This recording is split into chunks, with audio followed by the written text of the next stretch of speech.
అండి, అందరికీ good morning. ఈరోజు నా డే ఎలా గడిచిందో చూద్దాం రండి. వాడు బొంగమూతి పెడుతున్నారు చూసారా, ఎవరి వల్ల? నా వల్లే. కానీ ఇండైరెక్ట్గా నా వల్ల కాదు. ఎందుకు అనుకుంటున్నారు? మార్నింగ్ లేచి బ్రష్ చేయరా అంటే చేయడు, లేట్ చేస్తాడు. ప్రతి విషయం లేటే.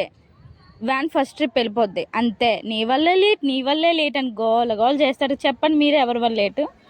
మా అత్తయ్యకి వేడిగా టీ ఇచ్చేసి నేనేమో ఇడ్లీ తినేస్తున్నాను. అవునండి, మీరు చెప్పండి, చట్నీ కోసం ఇడ్లీ తింటారా, ఇడ్లీ కోసం చట్నీ తింటారా? కామెంట్ చేసి చెప్పండి.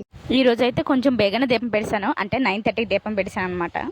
పనులు మ్యాక్సిమం అయిపోయి సామాన్లు కూడా తోమిస్తాను. ఇంకా కొన్ని పనులు ఉండిపోయి అనుకోండి, అది పక్కన పెట్టేయండి. నేనైతే కాలేజ్కి రెడీ అయిపోతున్నాను, అందుకే ఎంత బేగా ఫాస్ట్గా ఫినిష్ చేసుకుంటున్నాను వర్క్స్ అని. కాలేజ్ బయలుదేరిపోయిన ఆటోలోని.